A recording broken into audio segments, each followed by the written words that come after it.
So when the lights dim in a venue, it's not uncommon for people to start clapping and wooing and stuff. No, don't give me your pity. Just now the lights went down. Somebody right here went, yay. It gave me a charge. I was like that. This. It doesn't always happen in here. Welcome to the PNC Live Studio. To the familiar faces, welcome back. To the people who are coming here for the first time, thank you for coming. You will soon learn that this is the greatest place in the Northwest to watch a show. There's really no place that's better. You're not going to get this level of intimacy. You're not going to get to meet the artists afterward like we traditionally do here. We're very happy to have you. And the price is set right for this place, wouldn't you say? Yeah, this is about what a ticket should cost. We're very happy to have you here. Just a couple house rules real quick. We do encourage photos and videos. Take as much photos and videos as you like. Please turn off the flash. That does get a little distracting, and there's no need for it. Your flash is not going to light up this room. Any videos that you post, please tag PNC Live Studio, either @ or hashtag. And then if you can throw on an @987thebull or hashtag 987thebull, we appreciate that. Spread it around. We do want to spread the word about this place. Not too far, you know what I mean? We don't want people battling for our seats, but please do that. We do have some great shows coming up. Keep an eye on PNC Social and our social for those shows. We just announced this week that Justin Moore is going to be a little later here this summer. Get signed up for that. That'll be more of a lottery system, so get in early for that. All good? You guys ready? She's coming back to the PNC Live Studio. It's been a few years since we've had her here last time. We're very excited to have her back. The Pacific Northwest Zone. Give it up for Hailey VerHaalen.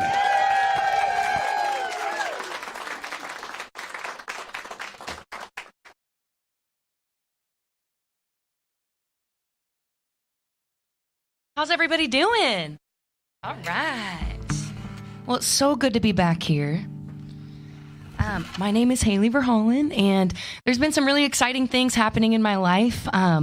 Recently, I was selected to be a part of the Tractor Supply Emerging Artist Program with Ashley McBride and Lainey Wilson and all these really cool people.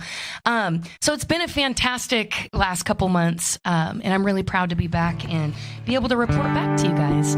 This particular song is my submission song to the Tractor Supply contest, and I'm going to be releasing it next month, provided by them. So I'm really excited. This one's called House Always Wins.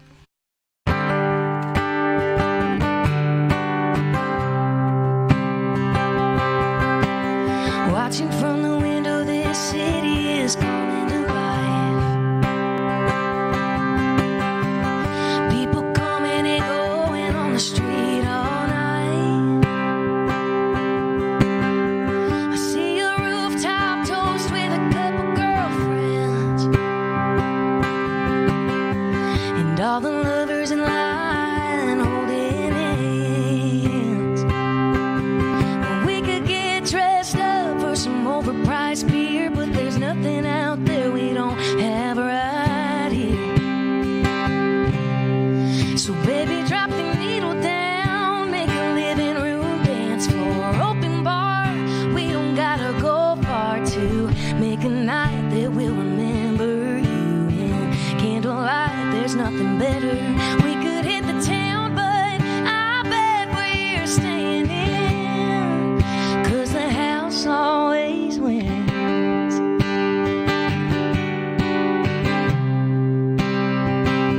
Well, these four walls have seen some of my favorite nights. Well, they can set the mood, yeah, they set the bar real high. It's a come as you are kind of feeling. So who are we kidding? We know we ain't leaving. So baby, drop the needle down, make a living room dance floor, open bar. We don't gotta go far to make a night that we'll remember you in. Candlelight, there's nothing better. We could hit the town, but I bet we're staying in, 'cause the house always wins. Yeah, house always wins.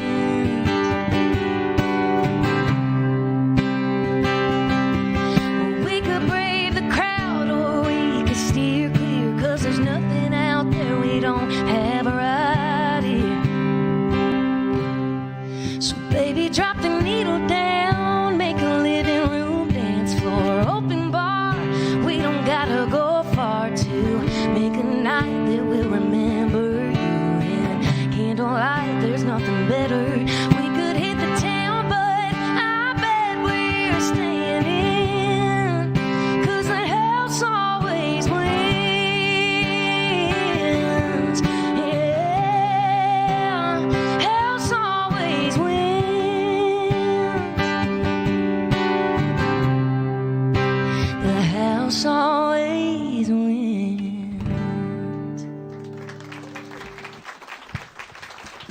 Thank you.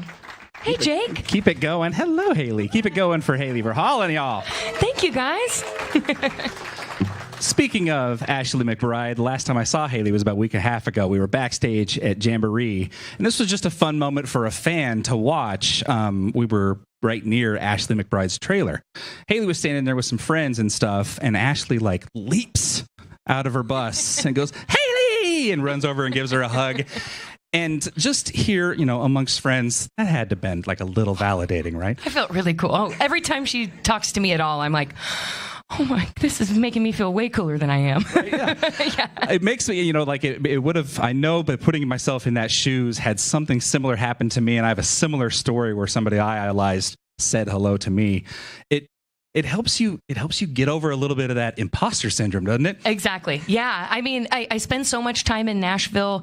Like, you guys think that I'm like doing music every single day, but there's also, I have like 4 jobs. I'm, really struggling over there a lot of the time. And so to be able to like report something cool back, it takes the imposter syndrome a little bit away from that. Yeah. I love that. You're familiar with that term imposter syndrome, where you're in a room and there's a bunch of people you really have a lot of respect for, and you're like, a little should nervous, I be here? Yeah, I'm a fraud. What do you guys, why'd you let me in? And stuff like that really helps you give it over, which I think is great.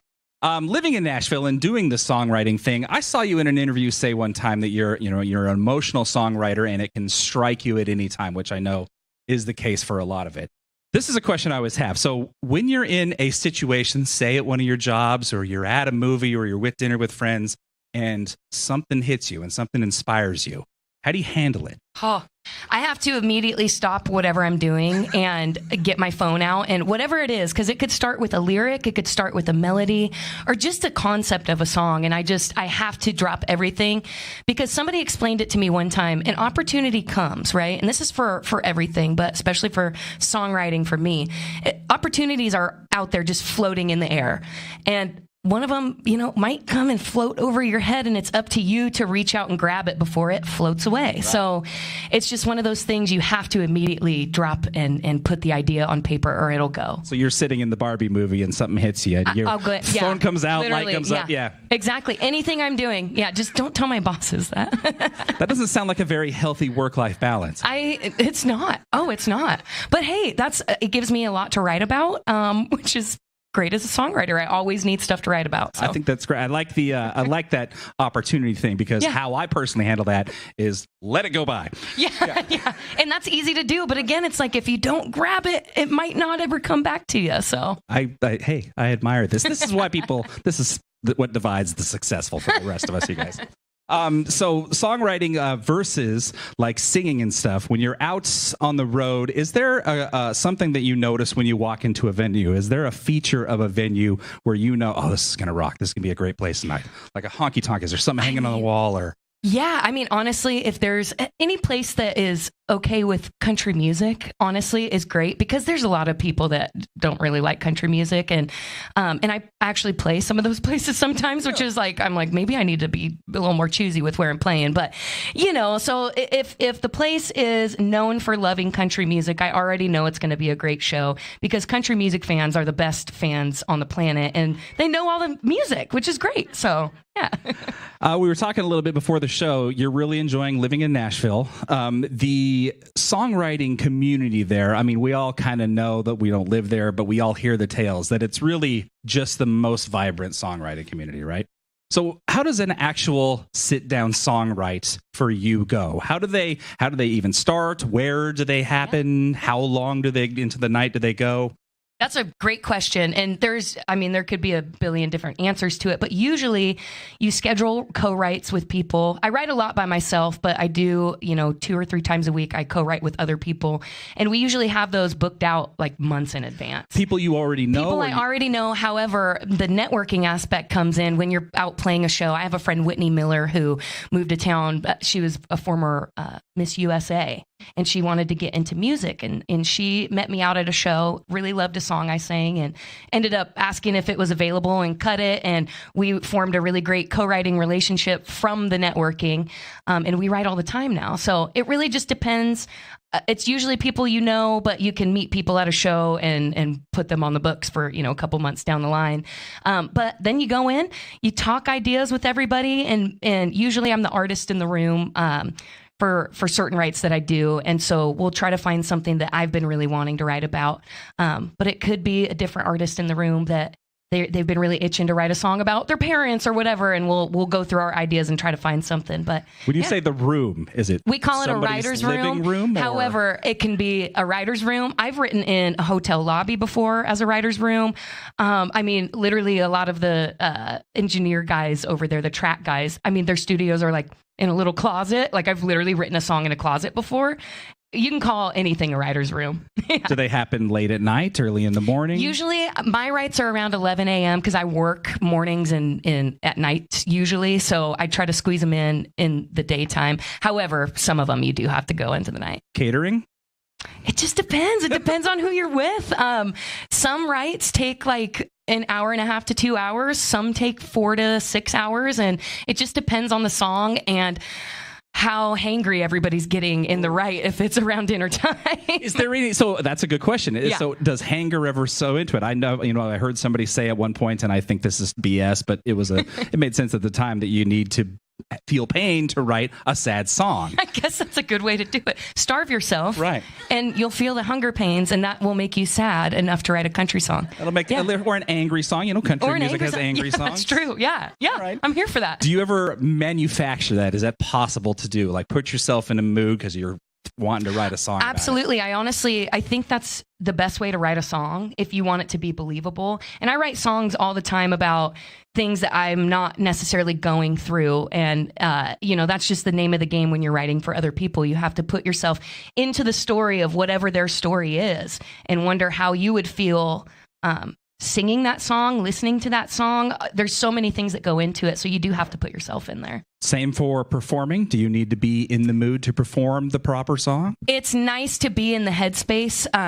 but I write a lot of differing, things. And so I guess the next song I'm going to do is about crashing an ex's wedding. And I've never done that, but man, it would be really fun, And so I will put myself as if I'm crashing my ex's wedding in the next song I do. So. This sounds exhausting, honestly.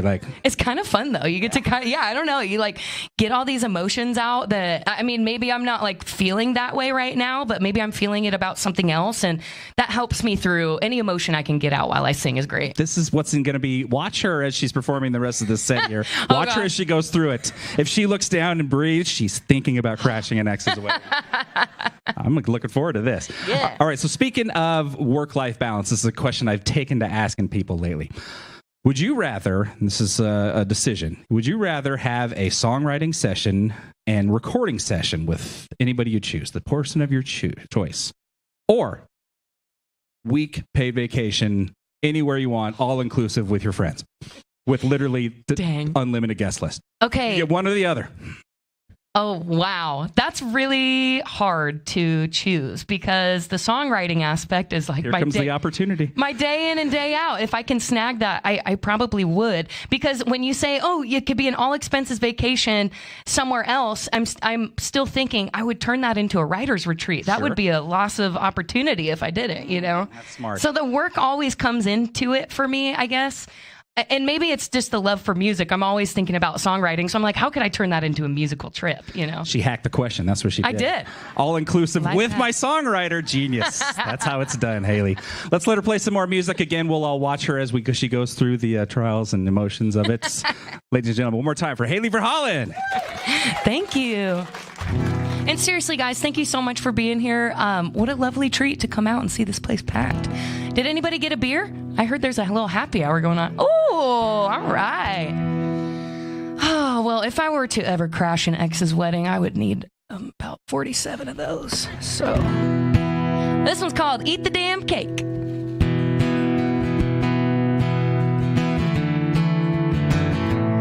Well, I'm walking in, putting out my cigarette, the way you put out our flame. I took on the way. Well, she's head to toe in white. Well, baby, so am I. Mailman must have lost my invite, but I showed up right on time. And I'm gonna shake what my mama gave me that whole damn Saturday night. Well, I'm drinking from an open bar on your new wife's daddy's dime. Well, I know she's got a new last name, but I'm catching her bouquet. You're her something borrowed, but I ain't blue, babe. I'm gonna eat the damn cake. Well, that ring looks an awful lot like the one you put on my hand, and I thought it hurt like hell, but I'm glad it's her instead. So tonight we're celebrating all together, 'cause I went and dodged a bullet when you went and said forever. So I'm gonna shake what my mama gave me that whole damn Saturday night. Well, I'm drinking from an open bar on your new wife's daddy's dime. Well, I know she's got a new last name, but I'm catching her bouquet. You're her something borrowed, but I ain't blue, babe. I'm gonna eat the damn cake. Well, don't worry, I won't answer when that preacher says speak now. Yeah, I think it'd be a lot more fun if we let it all play out. So I'm gonna shake what my mama gave me that whole damn Saturday night. Well, I'm drinking from an open bar on your new wife's daddy's dime. Well, I know she's got a new last name, but I'm catching her bouquet. You're her something borrowed, but I ain't blue, babe. I'm gonna eat the damn cake.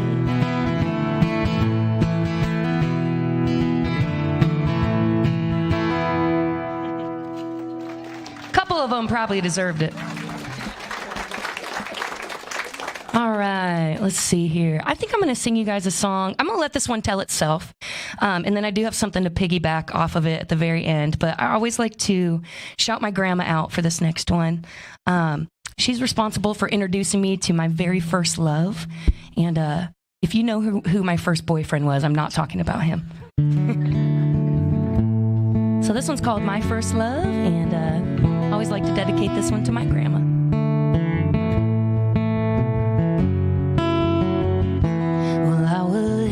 Just shy of 15 when Grandma introduced me. She said, I think you two would get along. I wasn't looking for love or anything serious. Had no idea then it was everything I'd want.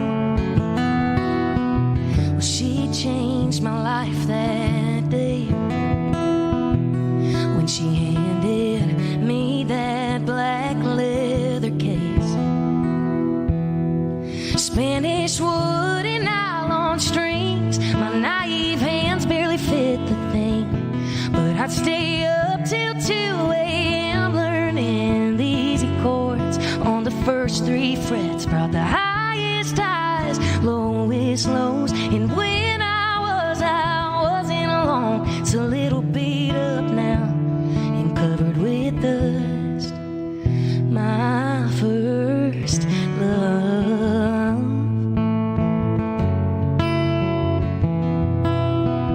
It did some damn good listening when Mom and Dad quit talking, and it saw me at my worst through my first breakup. It's seen 100 bonfire stages, but it couldn't fit when I was packing up for Nashville in my dad's truck. Spanish wood and nylon My brother picked it up when I put it down. It's hanging on the wall at his house. Brought the highest highs and lowest lows. And when I wasn't alone. Hand-me-downs are made for handing down, so now he takes care of my first love.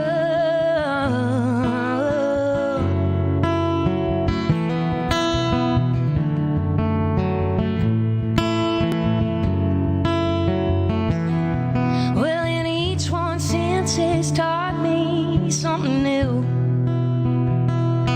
And each one reminds me what a song can do.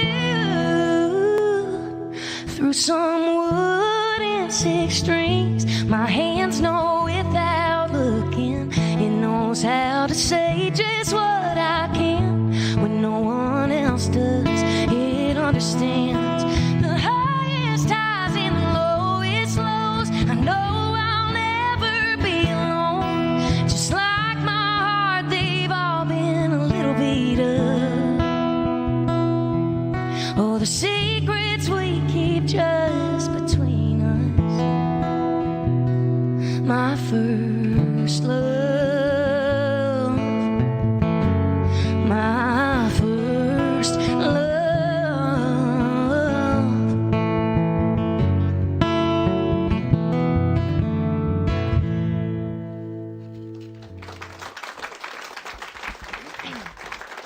So this past Monday, I've not recently, but just I've always been a really big advocate for getting instruments in the hands of children. And recently I had Youth Music Project over in Westland, Oregon, reach out to me about coming out and do a tour and doing a tour of their facility. And so my mom and I got to go out on Monday and check out this facility full of children learning instruments and songwriting and engineering. And you guys, that was the coolest thing. To see all these kids making a forever friend through music and through instruments was really powerful. So I actually started a fundraiser for that. And yes, thank you. So on my Instagram, I'm trying to raise $500 to donate towards tuition for kids who can't afford it. 40% of the enrollments through Youth Music Project is actually sponsored by donations. So if you guys get a chance to hop on there and donate, even if it's $5-10, that would help me get closer to my goal. Thank you. And like I said, you can find that on my Instagram, Hailey V Music. All right. I've been in a really reflective time of my life. With all the Tractor Supply things going on and all the just cool things happening with that. Before that happened, I hadn't told anybody this, but I was really considering just going the songwriting for other people route. And this opportunity kind of landed in my lap. I had a friend reach out about it and just let me know that there's this competition going on. And I've never been known to deprive myself of submitting at least to a competition. And usually you throw stuff at the wall in Nashville and nothing sticks. So this one stuck. Which was very exciting. And I feel like the whole experience really gave me permission to start writing my story and about my sacrifices and just really focusing on the me aspect of that when before I was really considering doing that for the others. So this is a song about my high school truck that I had to give up right before moving to Nashville. And this one's called Driving Miss Daisy.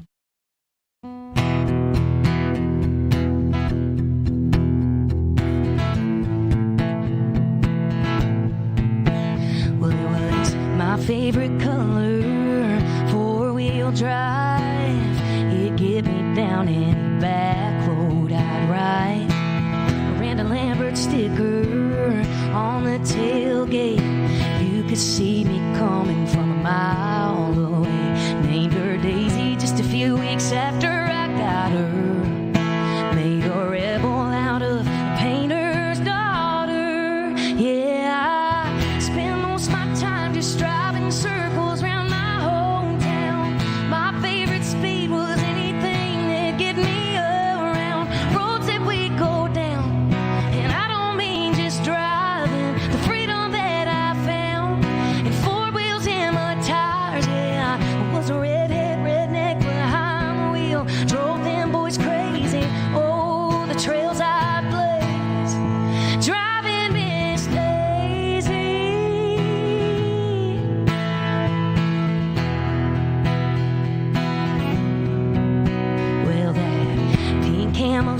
steering wheel, caught all my highs, rode me to rock bottom more than a couple times.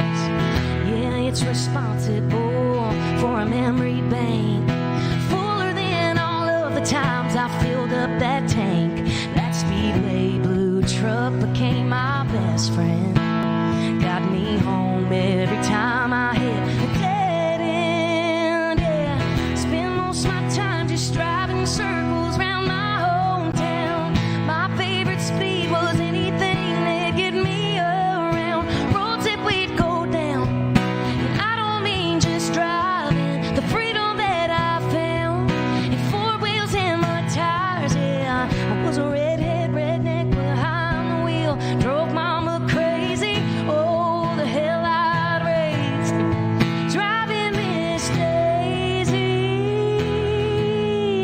driving Miss Daisy. She was there to listen when I said I had to leave, cross that county line without her to chase a dream. Spend my last day here driving her around my hometown. Took one last look at every road I've ever been down. Left a piece of my heart, took a lesson that she taught me. Careful on the curves, but live your life a wild and free. Still a redhead redneck behind the wheel, in the truck that gave me one lucky SOB. But damn, I miss it like crazy. Driving Miss Daisy, driving Miss Daisy. Well, I left her parked in the driveway with a for sale sign as the ghost of younger me sat in the driver's seat and waved goodbye.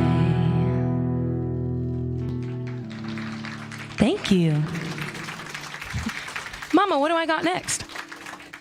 Oh yeah. I didn't write my set list out tonight, so I was like, Mom, you could just maybe tell me what I'm singing, and that'd be cool. Well, speaking of my mom, literally the most supportive person in my life. I'm going to make her blush real quick. But she is this beautiful lady sitting in the front row, and she is single.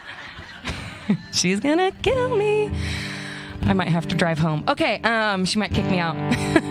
But right before I moved to Nashville, actually, just to back up, like I said, I've been just really reflective in everything that I've been doing. And so these last couple songs are all going to be about my dream chasing, just like the last couple were. So I hope that's okay. That's a really big thing in my life right now.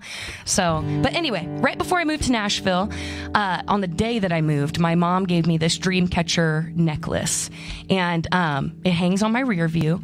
And she wanted me to, every time that I looked at it, to be reminded of how proud she was of me. And I like to think that she gave a dream catcher to me because she knew I was going to turn into one someday. So this is hot off the press. This is my second time singing it out, first time without lyrics, so we're going to do our best here. But this one's called Dream Catcher.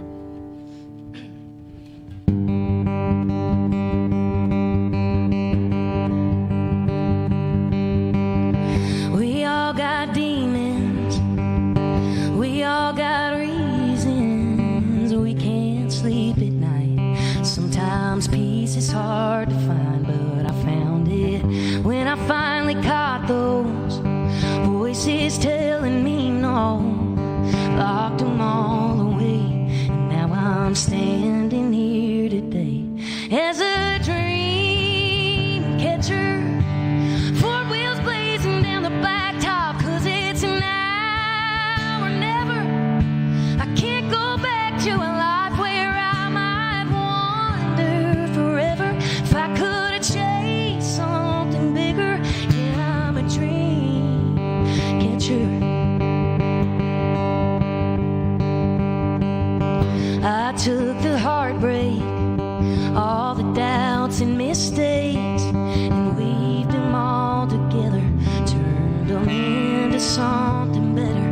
Now I'm a dream catcher. Four wheels blazing down the blacktop, 'cause it's now or never. I can't go back to a life where I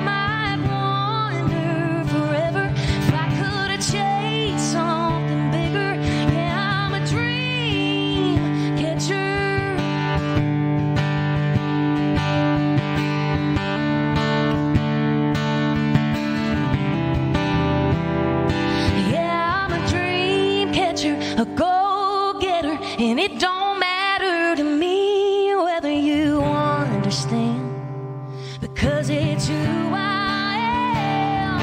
Yeah, I'm a dream catcher. Front wheels blazing down the blacktop, 'cause it's now or never. I can't go back to a life where I might wander forever. If I could have changed something bigger, done something greater, but I won't have to wonder, 'cause I'm a dream catcher. Yeah, I'm a dream catcher.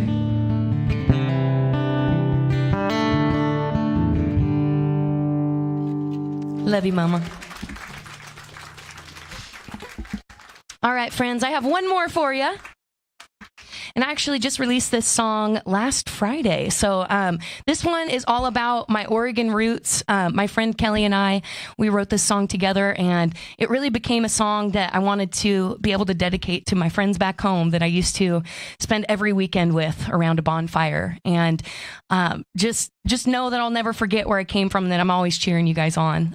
That's kind of the whole goal of this one. And if you like it, please go stream it. That really, really helps me. Famous last words of a musician. Please listen to it. All right. It's called My Roots Are Showing.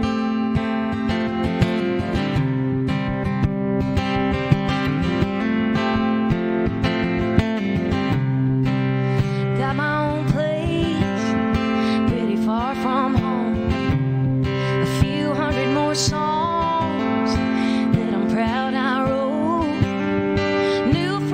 Stages, dark bars, bright lights. My life looks different these days when you're looking from the outside. But deep down, I'm the girl you knew, raised on an old back road church pew. I still fit in those same old boots I wore in high school.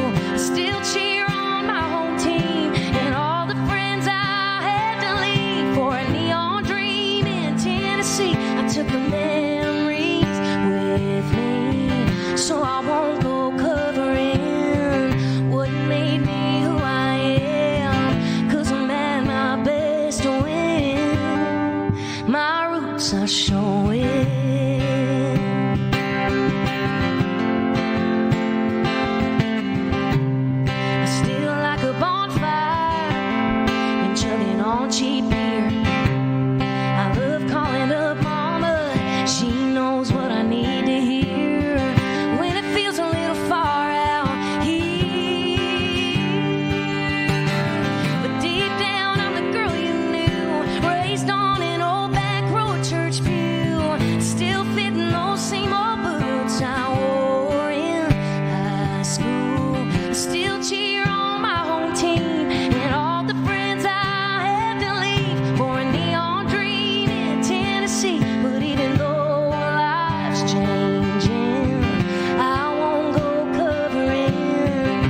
Thank you guys so much. Thank you to PNC and the Bowl for having me.